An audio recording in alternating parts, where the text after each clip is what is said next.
የሰው ልጅ ስልጣኔና አብሮ የመኖር እሴት በከፍተኛ ሁኔታ በሚፈተንበት ጥላቻና ጽንፈኝነት የሰላማዊ ሰዎችን ሕይወት በሚቀጥፉበት በዚህ አስቸጋሪ ዘመን በአሜሪካ ምድር ሌላ እጅግ ልብ የሚሰብርና አሰቃቂ የጥፋት ድርጊት ተከስቷል። በካሊፎርኒያ ግዛት ሳንዲያጎ ከተማ የሚገኘውና የአካባቢው ሙስሊም ማህበረሰብ የሰላምና የጸሎት ማዕከል የሆነው ታላቁ የሳንዲያጎ እስላማዊ ማዕከል ሰኞ እኩለ ቀን ላይ ወደ ደም መሬትነት ተቀይሯል።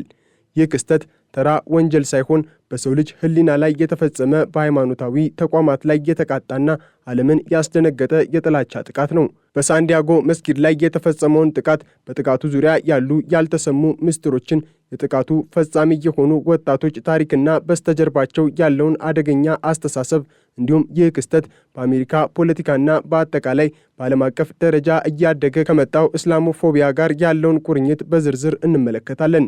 ሰኞ ጠዋት ገና ጥቃቱ ከመፈጸሙ ጥቂት ሰዓታት በፊት በሳንዲያጎ የሚገኝ አንድ ቤት ውስጥ የጭንቀት ድባብ ሰፍኖ ነበር። ከሁለቱ ተጠርጣሪዎች የአንዱ እናት ወደ ፖሊስ ጣቢያ ደውላ ልጇ ከአንድ ጓደኛው ጋር በመሆን ከቤት መጥፋቱን ስታሳውቅ በውስጧ ትልቅ ፍርሃት እንደነበረ ግልጽ ነው። እናትየው ለፖሊስ በሰጠችው መረጃ መሰረት ወጣቶቹ ከቤት ሲወጡ በርካታ የጦር መሳሪያዎችን ይዘው የወታደር አልባሳትን ለብሰውና ራሳቸውን ሊያጠፉ እንደሚችሉ የሚጠቁም ጠባይ አሳይተው ነበር። ፖሊስ ይህንን መረጃ እንደደረሰው ወጣቶቹን ፍለጋ ቢጀምርም መሳሪያ የታጠቁት ወጣቶች ግን ቀድሞውኑ ወደ ቀደደው የጥፋት መንገድ አምርተው ነበር። ፖሊስ የወጣቶቹን መኪና በታወቁ የገበያ ማዕከላት አካባቢ መመልከቱን ቢገልጽም ወጣቶቹ ግን ኢላማቸውን ወደ ሳንዲያጎ ትልቁ መስጊድ አድርገው ነበር። ልክ በ6 ሰዓት አካባቢ መስጊዱና በውስጥ ያለው አንደኛ ደረጃ ትምህርት ቤት በጸሎትና በትምህርት ሥራ ተጠምደው ባለበት ወቅት ጥቃቱ ተጀመረ። በእነዚህ ሁለት ወጣቶች የተከፈተው የተኩስ ናዳ የ3 ሰላማዊ ሰዎችን ሕይወት በአንዴ ቀጥፏል። ከሟቾቹ መካከል አንዱ በመስጊዱ ውስጥ በጥበቃ ሥራ ላይ የነበረ ግለሰብ ሲሆን ይህ ጀግና የጥበቃ ሰራተኛ ወጣቶቹ ወደ ውስጥ ዘልቀው በልጆችና በሰጋጆች ላይ ከፍተኛ እልቂት እንዳያደርሱ በመጋፈጥና የራሱን ሕይወት መስዋዕት በማድረግ ታላቅ ጥፋትን መከላከል ችሏል። የሳንዲያጎ ፖሊስ አዛዥ ስኮት ዋህል እንደገለጹት የዚህ የጥበቃ ሰራተኛ ጀግንነት ባይኖር ኖሮ ጥቃቱ ከመስጊዱ አልፎ በትምህርት ቤቱ ውስጥ ባሉ ሕፃናት ላይም ሊደርስና ሁኔታው እጅግ አሰቃቂ ሊሆን ይችል ነበር።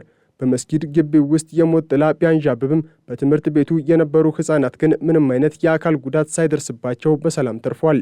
የጥቃት ፈጻሚዎቹ ታሪክ ደግሞ ይበልጥ የሚያስደነግጥ ነው። የ17 እና 18 ዓመት ዕድሜ ያላቸው እነዚህ ሁለት ወጣቶች ጥቃቱን ፈጽመው ከአካባቢው ከሸሹ በኋላ ጥቂት ራቅ ብሎ በሚገኝ ስፍራ በመቆም መኪና ውስጥ ራሳቸውን አጥፍተው ተገኝተዋል። ፖሊስ መኪናውንና አስክሬኖቹን ሲመረምር በጥቃቱ በስተጀርባ ያለውን አስፈሪ ጥላቻ የሚያሳዩ በርካታ ማስረጃዎችን አግኝቷል። በመኪናው ውስጥ ጸረ እስልምና የሆኑ ጽሑፎች የተገኙ ሲሆን በጥቃቱ ወቅት ጥቅም ላይ በዋለው መሳሪያ ደግሞ የጥላቻ ንግግር የሚሉ ቃላት ተጽፈውበታል። ከሁሉም በላይ ደግሞ አንደኛው ተጠርጣሪ ትቶት የሄደውና እናቱ ያገኘችው የሞት ማስታወሻ ስለ ዘር ኩራትና ስለ ነጭ የበላይነት የሚሰብኩ አደገኛ አስተሳሰቦችን የያዘ ነበር። ይህ የሚያሳየው ጥቃቱ በድንገተኛ ስሜት የተፈጸመ ሳይሆን በጽንፈኛ አስተሳሰብ የተቀረጸና የታቀደ መሆኑን ነው። ይህ ክስተት በአሜሪካ ከፍተኛ ባለሥልጣናት ዘንድ ትልቅ ድንጋጤን ፈጥሯል። የፌዴራል ምርመራ ቢሮ ኤፍቢአይ ወዲያውኑ ምርመራውን የተቀላቀለ ሲሆን ፕሬዝዳንት ዶናልድ ትራምፕም ስለ ሁኔታው ማብራሪያ ተሰጥቷቸዋል። ፕሬዝዳንቱ ድርጊቱን እጅግ አስከፊ ሲሉ የገለጹት ቢሆንም ብዙዎች ግን በትራምፕ አስተዳደር ስር እየታየ ያለው የንግግር ዘይቤና ፖለቲካዊ ውጥረት ለእንዲህ ያሉ የጥላቻ ወንጀሎች መባባስ ምክንያት መሆኑን ይጠቁማሉ። ትራምፕ ጥቃቱ ከመፈጸሙ ጥቂት ቀደም ብሎ ከማዕበሉ በፊት ያለው ጸጥታ የሚል ምስል በማህበራዊ ገጻቸው ላይ መልቀቃቸውና በኢሚግሬሽን ዙሪያ የሚጠቀሟቸው ጠንካራ ቃላት በአክራሪ ወጣቶች ዘንድ እንደ ግፊት ሊወሰዱ እንደሚችሉ ተንታኞች ይናገራሉ። በተለይም ሶማሊያውያንና ሌሎችም ሙስሊም ማህበረሰቦችን ቆሻሻ በማለት የገለጹበት ንግግር በጥላቻ ለተሞሉ ወጣቶች እንደ ማበረታቻ ሊያገለግል እንደሚችል ስጋት ተፈጥሯል። የሳንዲያጎ ጥቃት ብቻውን የቆመ ክስተት አይደለም። ይልቁንም በአሜሪካ ምድር እየሰፋ የመጣው የእስላሞፎቢያ ማዕበል አካል ነው። በአሜሪካ እስላማዊ ግንኙነት ምክር ቤት መረጃ መሰረት እንደ አውሮፓውያኑ አቆጣጠር በ2025 ብቻ ከ8600 በላይ የሲቪል መብቶች ጥሰት ቅሬታዎች ቀርበዋል። ይህ ቁጥር ከ1996 ወዲህ ከፍተኛው ሆኖም ተመዝግቧል። በጋዛ እየተካሄደ ያለው ጦርነትና በአሜሪካ ዩኒቨርሲቲዎች ውስጥ የታዩት ተቃውሞዎች በሙስሊም ማህበረሰቦች ላይ የሚሰነዘረውን ጥቃትና ዛቻ ይበልጥ አባብሰውታል። ከዚህ ቀደም በቺካጎ የ6 ዓመቱ ፍልስጤማዊ ሕፃን በባለቤቱ የተገደለበት፣ በሚኒሶታ የምክር ቤት አባል ኢልሃን ኦማር ላይ ጥቃት የተፈጸመበት እንዲሁም በፔንሲልቬንያ መስጊዶች ላይ የተኩስ እርምጃ የተወሰደበት ክስተቶች የአደጋውን አሳሳቢነት ያሳያሉ። በሳንዲያጎ መስጊድ የተከሰተው አደጋ ለምን ታላቅ ትኩረትን አገኘ የሚለው ጥያቄ መልሱ ግልጽ ነው። መስጊዱ በሳንዲያጎ ካውንቲ ውስጥ ትልቁና ለብዙዎች መጠለያ የሆነ ስፍራ ነው። የሳንዲያጎ ኢማም ታሃ ሐሰን በጥቃቱ ማግስት በሰጡት መግለጫ የአምልኮ ቦታዎችን ኢላማ ማድረግ እጅግ አስነዋሪ ድርጊት ነው፣ ሰዎች ወደዚህ የሚመጡት ለመጸለይ፣ ለመማርና ሰላምን ለማግኘት እንጂ ለመገደል አይደለም ሲሉ በታላቅ ሐዘን ተናግረዋል። ይህ ጥቃት በሙስሊሞች ላይ ብቻ ሳይሆን በማንኛውም የእምነት ተከታይ ላይ ሊፈጸም የሚችል የጽንፈኝነት ውጤት መሆኑን አጽንኦት ሰጥተውበታል። የኒውዮርክ የመጀመሪያ ሙስሊም ከንቲባ የሆኑት ዞህራን ማምዳኒም ኢስላሞፎቢያ በመላው ሀገሪቱ የሚገኙ ሙስሊም ማህበረሰቦችን አደጋ ላይ እየጣለ ነው፣ ይህንን የፍርሃትና የመከፋፈል ፖለቲካ በጋራ ልንቃወመው ይገባል ሲሉም ጥሪ አቅርበዋል። በምርመራ ሂደት ላይ የኤፍቢአይ ዳይሬክተር ካሽ ፓቴል ከፍተኛ ትኩረት የሰጡት ሲሆን የፌዴራል ወኪሎች የወጣቶቹን ቤተሰቦችና ጓደኞች በዝርዝር እያነጋገሩ ይገኛሉ። ፖሊስ የመስጊዱን የደህንነት ካሜራዎች እየመረመረ ሲሆን ጥቃቱ ከሌሎች አክራሪ ቡድኖች ጋር ግንኙነት ይኑረው አይኑረው ለማወቅ ጥረት እያደረገ ነው። ወጣቶቹ ራሳቸውን ያጠፉበት መኪና ውስጥ የተገኘው ማስታወሻና በጦር መሳሪያቸው ላይ የጻፏቸው ቃላት ምርመራው ወደ የጥላቻ ወንጀል እንዲያመራ አድርገውታል። የኤፍቢአይ ልዩ ወኪል ማርክ ረሚሊ እንደተናገሩት እውነት እስኪወጣ ድረስ ያለማቋረጥ እንሰራለን፣ የትኛውም ማህበረሰብ እንዲህ ያለ አሰቃቂ አደጋ ሊደርስበት አይገባም ብለዋል።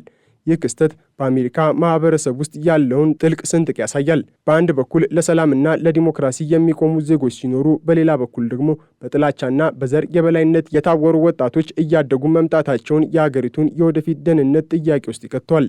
በተለይም ወጣቶች በማህበራዊ ሚዲያዎችና በጽንፈኛ ድረገጾች አማካኝነት እንዲህ ላለ አደገኛ አስተሳሰብ መጋለጣቸው ትልቅ ትኩረት የሚሻ ጉዳይ ነው። የእነዚህ ወጣቶች እናት አስቀድማ ለፖሊስ ደውላ ማስጠንቀቂያ መስጠቷ ቤተሰቦች የልጆቻቸውን ለውጥ ቢገነዘቡም ድርጊቱን ግን ሊያስቆሙት እንደማይችሉ ያሳያል። ከዚህ ቀደም ከተነሱት ነጥቦች በመቀጠል የዚህን አሰቃቂ ጥቃት የምርመራ ሂደትና በስተጀርባው ያለውን ጥልቅ ማህበራዊ ቀውስ በዝርዝር ስንመለከት የአሜሪካ የጸጥታ ተቋማት የገጠማቸው ፈተና ምን ያህል ውስብስብ እንደሆነ እንረዳለን። ምርመራው አሁን ላይ በአንድ ቦታ ብቻ የተወሰነ አይደለም። ከታላቁ የሳንዲያጎ እስላማዊ ማዕከል አንስቶ እስከ ወጣቶቹ መኖሪያ ቤት እንዲሁም መኪናቸው እስከተገኘበት ሃተን ስትሪት ድረስ የዘለቁ በርካታ የወንጀል ትዕይንቶችን የፌዴራል ወኪሎችንና የአካባቢውን ፖሊስ ሥራ አጨናንቀዋል። በተለይ የኤፍቢአይ እና የኤቲኤፍ ወኪሎች በጋራ የሚያካሂዱት የፎረንሲክ ምርመራ ወጣቶቹ እነዚህን በርካታ የጦር መሳሪያዎች እንዴት ሊያገኙ እንደቻሉና ከማን ጋር ግንኙነት እንደነበራቸው ለማረጋገጥ ሌት ተቀን እየሰራ ይገኛል። የወጣቶቹ እንቅስቃሴ በጥንቃቄ ሲታይ ድርጊቱ የታቀደበት መንገድ እጅግ አሳሳቢ ነው። የፍቃድ ሰሌዳ አንባቢ መሳሪያዎች የወጣቶችን መኪና በፋሽን ቫሊሞል አካባቢ መመልከታቸው ወጣቶቹ ጥቃቱን ከመፈጸማቸው በፊት በከተማዋ ውስጥ በነፃነት ይንቀሳቀሱ እንደነበር ያሳያል። ይባስ ብሎም አንደኛው ተጠርጣሪ በሳንዲያጎ ከሚገኘው ማዲሰን ሁለተኛ ደረጃ ትምህርት ቤት ጋር ግንኙነት እንዳለው መጠቆሙ ጥላቻውና ጽንፈኝነቱ ወደ ትምህርት ቤቶችና ወደ ወጣቱ ማህበረሰብ ምን ያህል ዘልቆ እንደገባ የሚያሳይ አስደንጋጭ እውነታ ነው። ይህ የሚያሳየው ጥቃቱ የተፈጸመው በባዕድ ኃይሎች ሳይሆን በዚያው ማህበረሰብ ውስጥ አድገው በዚያው ትምህርት ቤት ተምረው ነገር ግን በጽንፈኛ አስተሳሰብ በተመረዙ ወጣቶች መሆኑን ነው። የዚህ ጥቃት ሌላኛው እጅግ አሳዛኝ ገጽታ የተጠርጣሪዎቹ እናት የነበራት ሚና ነው። እናትየው ልጇ መሳሪያ ይዞ መጥፋቱን ለፖሊስ በሰጠችው ጥቆማ ልጇ ራሱን ሊያጠፋ እንደሚችል ስጋቷን ገልጻ ነበር። ይህ የሚያሳየው በአሁኑ ወቅት በምዕራባውያን አገራት ውስጥ የሚታየውን አዲስ አይነት የሽብር ጥቃት ባህሪ ነው። ይህም ራስን የማጥፋትና ሌሎችን የመግደል አባዜ ነው። ወጣቶቹ ራሳቸውን ለማጥፋት የወሰኑት በመስጊድ ውስጥ ያሉ ሰላማዊ ሰዎችን ሕይወት ከቀጠፉ በኋላ መሆኑ ጥላቻው ከገዛ ሕይወታቸው በላይ እንደበረታባቸው ያሳያል። እናትየው ልጇን ለመታደግ ያደረገችው ጥረት ሳይሳካ ቀርቶ ልጇ የገዳይነትና የጥላቻ ምልክት ሆኖ ማለፉ ለቤተሰቡም ሆነ ለማህበረሰቡ ትልቅ ጠባሳ ነው። በአሁኑ ወቅት በአሜሪካ ውስጥ እየታየ ያለው የእስላሞፎቢያ እድገት ከፖለቲካዊ ንግግሮች ጋር ቀጥተኛ ግንኙነት እንዳለው የዘርፉ ተመራማሪዎች ይናገራሉ። በተለይም በጋዛ የሚካሄደው ጦርነት ጋር ተያይዞ የሚወጡ የካምፓስ ተቃውሞዎች በአሜሪካ ውስጥ ያሉት የተለያዩ እምነት ተከታዮችን እርስ በርስ እንዲጋጩ አድርጓቸዋል። አይሁዳዊነትን የመጥላት ክስተቶች እንደጨመሩ ሁሉ በሙስሊሙ ማህበረሰብ ላይ የሚሰነዘሩ ጥቃቶችን በከፍተኛ ሁኔታ ንረዋል። ለዚህ ደግሞ የአስተዳደሩ ባለስልጣናት የሚጠቀሟቸው ቃላት እንደማገዶ ሆኗል።